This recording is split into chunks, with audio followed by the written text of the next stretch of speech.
നേരത്തെ അർജുൻ സഞ്ചരിച്ചിരുന്ന ലോറി കണ്ടെത്തുന്നു. ആ ലോറി മുകളിലേക്ക് പുഴയിൽ നിന്ന് ഗംഗാവലിയിൽ നിന്ന് മുകളിലേക്ക് ഉയർത്തുന്നു. ആ ക്യാബിൽ ആണ് അർജുൻ്റെ മൃതദേഹ ഭാഗം കണ്ടെത്താൻ സാധിച്ചത്. അതിനുശേഷം ആ ഭാഗങ്ങൾ പിന്നീട് ബോട്ടിലേക്ക്. ഇപ്പോൾ പ്രേക്ഷകർ കാണുന്നത് ഷിരൂരിൽ നിന്നുള്ള ദൃശ്യങ്ങൾ ആണ്. അതായത് ലോറിയുടെ ഭാഗങ്ങൾ ലോറി കരയ്ക്ക് അടുപ്പിച്ചുകൊണ്ടിരിക്കുകയാണ്. അർജുൻ ഓടിച്ചിരുന്ന ലോറി കരയ്ക്ക് അടുപ്പിക്കുന്നതിൻ്റെ ദൃശ്യങ്ങൾ ആണ് ഇപ്പോൾ പ്രേക്ഷകർ കാണുന്നത്. ജൂലൈ 16 ഷിരൂരിൽ മണ്ണിടിച്ചിലിൽ പെട്ടുപോയ ലോറി, ആ ലോറി ഡ്രഡ്ജറിൻ്റെ സാങ്കേതിക സഹായങ്ങൾ അടക്കം ഉപയോഗിച്ചുകൊണ്ട്, സാങ്കേതിക സംവിധാനങ്ങളടക്കം ഉപയോഗിച്ചുകൊണ്ട് മുകളിലേക്ക് ഉയർത്തിയിരുന്നു. അതിനുശേഷം ലോറി ഇപ്പോൾ കരയ്ക്ക് അടുപ്പിക്കുന്നതിൻ്റെ ദൃശ്യങ്ങൾ ആണ് കാണുന്നത്. റിട്ടയർഡ് മേജർ ജനറൽ ഇന്ദ്രപാലൻ അടയാളപ്പെടുത്തിയ മേഖലയിൽ ആയിരുന്നു ഡ്രഡ്ജർ ഉപയോഗിച്ചുകൊണ്ട് തെരച്ചിൽ നടത്തിയത്. ഐബോർഡ് പരിശോധനയിൽ GPS സംവിധാനം ഉപയോഗിച്ചുകൊണ്ട് ആണ് ലോറിയുടെ ഭാഗം അടയാളപ്പെടുത്തിയത്.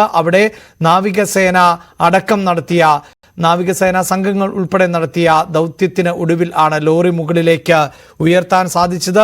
ഇപ്പോൾ പ്രേക്ഷകർ കാണുന്നത് ആ ഉയർത്തിയ ലോറി ഡ്രഡ്ജറിൻ്റെ സഹായത്തോടുകൂടി കരയിലേക്ക് അടുപ്പിക്കുന്നതിൻ്റെ ദൃശ്യങ്ങൾ ആണ്. അങ്ങനെ അർജുൻ ഓടിച്ച ലോറി, അർജുൻ ജൂലൈ 16 ഓടിച്ചിരുന്ന വിശ്രമിച്ചിരുന്ന ലോറി ആണ് ഇപ്പോൾ കരയ്ക്ക് എത്തിക്കുന്നത്. അപകട സമയത്ത് 3 ടാങ്കറുകളും അർജുൻ്റെ ലോറിയും ഒരു കാറും ആണ് ഉണ്ടായിരുന്നത് എന്നതാണ് അനുമാനം.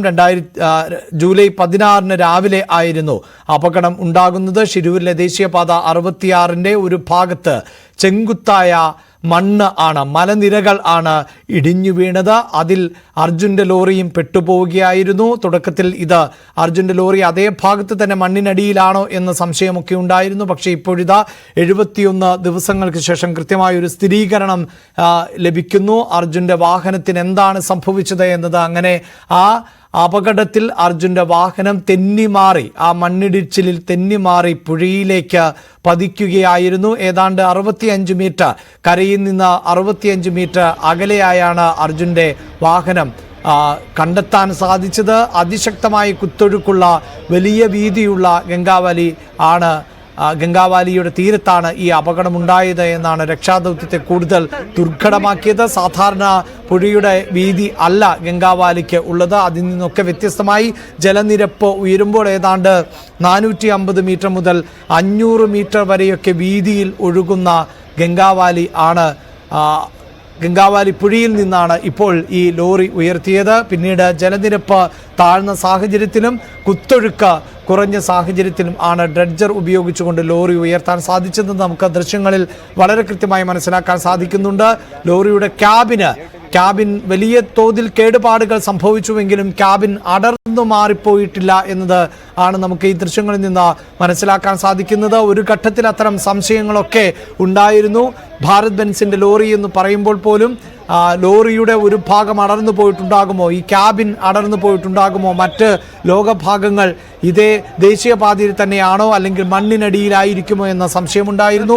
മാത്രവുമല്ല തിരച്ചിലിൽ തന്നെ ടാങ്കർ ലോറികളുടെ പല ഭാഗങ്ങളും ചിന്നിച്ചിതറിയ നിലയിൽ ആണ് കണ്ടെത്തുകയും ചെയ്തത്. പക്ഷേ ഇപ്പോൾ നമുക്ക് ദൃശ്യങ്ങളിൽ നിന്ന് മനസ്സിലാക്കാൻ സാധിക്കുന്നുണ്ട്, അങ്ങനെ ക്യാബിൻ ബോഡിയിൽ നിന്ന് അടർന്നു മാറിയിരുന്നില്ല. പക്ഷേ മറ്റ് ഭാഗങ്ങളെല്ലാം തന്നെ നശിപ്പിക്കപ്പെട്ട നിലയിൽ തന്നെയാണ്. പ്രത്യേകിച്ച് ലോഡ് വണ്ടിയായിരുന്നു ഇത് എന്നതാണ്. അക്വേഷ്യ മരങ്ങൾ ആയിരുന്നു കയറ്റിയിരുന്നത് എന്നതാണ്. അതെല്ലാം ഒഴുകിപ്പോയി എന്ന് വേണം നമുക്ക് മനസ്സിലാക്കാൻ. ഒരു ഘട്ടത്തിൽ ഈ ദൗത്യ സംഘത്തിൻ്റെ ദൗത്യം തുടരുന്നതിനിടയിൽ തന്നെ പുഴയിൽ നിന്ന് കിലോമീറ്ററുകൾ മാറി ഈ മരത്തടികൾ ഉൾപ്പെടെ ലഭിച്ചിരുന്നു. അന്ന് ലോറിയുടെ അടക്കം ഈ മരത്തടികൾ അർജുൻ്റെ ലോറിയിൽ കയറ്റിയത് എന്ന് സ്ഥിരീകരിക്കുകയുമൊക്കെ ചെയ്തതാണ്. അങ്ങനെ ആ മരത്തടികളെല്ലാം പൂർണ്ണമായും ലോറിയിൽ നിന്ന് വേറിട്ട് പോയി എന്നാണ് നമുക്ക് മനസ്സിലാക്കാൻ സാധിക്കുന്നത്. മാത്രവുമല്ല ഈ മരത്തടികൾ കെട്ടാൻ ഉപയോഗിച്ചിരുന്ന കയറിൻ്റെ ഭാഗങ്ങൾ, മരത്തടി ഉൾപ്പെടെയൊക്കെ നേരത്തെ ലഭിച്ചിരുന്നു. അപ്പോഴും പല സംശയങ്ങളാണ് ഉണ്ടായിരുന്നത്. ഈ ലോറി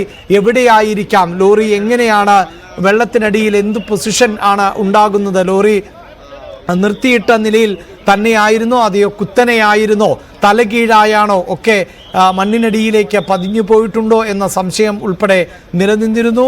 അതിനിടയിൽ ലോറി പല ഭാഗങ്ങളായി ചിതറിപ്പോയിട്ടുണ്ടാകുമോ എന്ന സംശയമുണ്ടായിരുന്നു.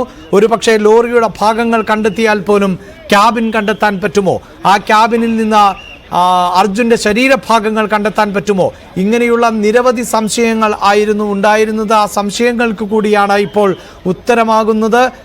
16-ാം തീയതി അർജുൻ വിശ്രമിച്ചുകൊണ്ടിരുന്ന അപകട സമയത്ത് ശിരൂരിലെ മണ്ണിടിച്ചിലുണ്ടായ ഭാഗത്ത് നിർത്തിയിട്ടിരുന്ന ആ ലോറിയാണ് ഇപ്പോൾ ഗംഗാവാലി പുഴയിൽ നിന്ന് ഉയർത്തി കരയിലേക്ക് ദൗത്യസംഘം എത്തിച്ചുകൊണ്ടിരിക്കുന്നത്. റിട്ടയേർഡ് മേജർ ജനറൽ മലയാളി കൂടിയായ ഇന്ദ്രപാലൻ അടയാളപ്പെടുത്തിയ മേഖലയിൽ, ആ മേഖലയിൽ തന്നെയാണ് ലോറി കണ്ടെത്തുകയും ചെയ്തത്. ആ ലോറിയാണിപ്പോൾ കരയിലേക്ക് എത്തിക്കുകയും ചെയ്തിട്ടുള്ളത്. വലിയൊരു ദൗത്യം. ആ ദൗത്യം പൂർണ്ണമാകുന്നു എന്ന് ഇപ്പോഴും പറയാൻ സാധിക്കില്ല. കാരണം ഇനിയുമുണ്ട്. ലോകേഷിനും ജഗന്നാഥിനും എന്ത് സംഭവിച്ചു എന്നുകൂടി അറിയേണ്ടതുണ്ട്. ഇത്തരം പരിശോധനകൾക്കിടയിലൊക്കെ മറ്റു മൃതദേഹ ഭാഗങ്ങളും അവശിഷ്ടങ്ങളുമൊക്കെ കണ്ടെത്തിയ പശ്ചാത്തലം കൂടി ഉണ്ടായിരുന്നു. ജൂലൈ 16-ന് ഈ അപകടമുണ്ടാകുന്നു. ആ സമയത്ത് മാത്രം ഊർജിതമായി തെരച്ചിൽ നടത്തിയെങ്കിലും പിന്നീട് തെരച്ചിലുകൾ ഉൾപ്പെടെ അവസാനിപ്പിച്ച പശ്ചാത്തലമുണ്ടാകുന്നു. എന്നാൽ അർജുൻ കൂടി ഈ അപകടത്തിൽ പെട്ടിട്ടുണ്ട് എന്ന് കുടുംബാംഗങ്ങൾ പറഞ്ഞതിന് ശേഷം ആണ് പിന്നീട് ഈ തെരച്ചിൽ പുനരാരംഭിക്കുകയും ചെയ്തത്. പ്രത്യേകിച്ച് കേരള സർക്കാരിൻ്റെ ഇടപെടൽ, സ്ഥലം MP-യുടെ ഇടപെടൽ, MLA-മാർ ഉൾപ്പെടെയുള്ള ജനപ്രതിനിധികളുടെയൊക്കെ ഇടപെടലിൻ്റെ കൂടി ഭാഗമായാണ് കർണാടക സർക്കാർ വീണ്ടും ഈ തരത്തിൽ തിരച്ചിൽ ആരംഭിക്കുകയും ചെയ്യുന്നത്. ജൂലൈ 20-ന് റഡാർ എത്തിച്ചുകൊണ്ടുള്ള പരിശോധന നടത്തുകയും ചെയ്തു. മണ്ണിനടിയിൽ തന്നെ ചില സിഗ്നലുകൾ ലഭിച്ചു. ഇതിൻ്റെ അടിസ്ഥാനത്തിൽ ഒരുപക്ഷെ ഇപ്പോൾ ഈ കാണുന്ന ലോറി മണ്ണിനടിയിൽ, അതായത് റോഡിനോട് ചേർന്ന് ഉണ്ടാകാം എന്ന സൂചനകൾ ആയിരുന്നു ലഭിച്ചത്. ഇതേ തുടർന്ന് വീണ്ടും 21-ാം തീയതി അടക്കം മണ്ണ് മാറ്റിയുള്ള പരിശോധനയാണ് നടത്തിയത്. Launch their program here only. They didn't went from here, and it is their duty, and we have completed our duty. Thank you. Thank you so much. Yes, we have completed our duty എന്ന് അദ്ദേഹം പറയുന്നുണ്ട്. ഒരു പക്ഷേ അർജുനുമായി ബന്ധപ്പെട്ട് തന്നെ ആയിരിക്കണം ആ പ്രതികരണം. നേരത്തെ അദ്ദേഹം പറഞ്ഞത് ലോകേഷിനെയും ജഗന്നാഥിനെയും കണ്ടെത്തുന്നതിന് വേണ്ടിയുള്ള ശ്രമവും തുടരും എന്ന് തന്നെയാണ്. അർജുന് വേണ്ടിയുള്ള ആ ദൗത്യം പൂർത്തീകരിക്കാൻ സാധിച്ചിരിക്കുന്നു എന്ന് തന്നെയാണ് കാർവാർ MLA സതീഷ് സെയിലിന്റെ പ്രതികരണം ഇപ്പോൾ പുറത്തു വരുന്നത്. 71 ദിവസങ്ങൾക്ക് ശേഷം ആണ് അർജുൻ ഓടിച്ചിരുന്ന വാഹനം കണ്ടെത്തുന്നത്. അതേ വാഹനത്തിലെ ക്യാബിനുള്ളിൽ തന്നെ അർജുന്റെ മൃതദേഹ ഭാഗം കണ്ടെത്തി എന്നത് വലിയ ആശ്വാസം തന്നെയാണ് നൽകുന്നത്. കാരണം ഒരുപക്ഷെ ഈ ക്യാബിൻ ലോറിയിൽ നിന്ന് അടർന്നു മാറിയിട്ടുണ്ടായിരുന്നുവെങ്കിൽ ഇനിയും അർജുന് വേണ്ടിയുള്ള തിരച്ചിൽ തുടരേണ്ട പശ്ചാത്തലമുണ്ടാകുമായിരുന്നു. ആ ക്യാബിന് കാര്യമായ കേടുപാടുകൾ സംഭവിച്ചിരുന്നുവെങ്കിലും ദൗത്യം തുടരേണ്ട പശ്ചാത്തലം. മാത്രവുമല്ല, പ്രേക്ഷകർക്ക് ഓർത്തെടുക്കാൻ പറ്റുന്നുണ്ടാകും, ദിവസങ്ങൾക്ക് മുമ്പ് ഗംഗാവാലിയിലെ ദൃശ്യങ്ങൾ ഇതായിരുന്നില്ല. കലങ്ങി മറിഞ്ഞ് നിറഞ്ഞ് കവിഞ്ഞ് ഒഴുകുന്ന ഗംഗാവാലിയാണ് പ്രേക്ഷകർ കണ്ടത്. അതുകൊണ്ട് തന്നെ അവിടെ തിരച്ചിൽ നടത്തുക എന്നത് ശ്രമകരമായിരുന്നു. ഈശ്വർ മാൽപ്പയെ പോലെ വളരെ പരിചയസമ്പന്നനായ മുങ്ങൽ വിദഗ്ധന് പോലും ആ പുഴയിലേക്ക് പരിശോധന നടത്താൻ സാധിക്കാത്ത സാഹചര്യമായിരുന്നു. പുഴയ്ക്കടിയിലൊന്നും ദൃശ്യമാകാത്ത അത്രമേൽ കലങ്ങി മറിഞ്ഞ് വെള്ളം ഒഴുകുന്ന ഒരു സാഹചര്യം ആണ് ഉണ്ടായിരുന്നത്.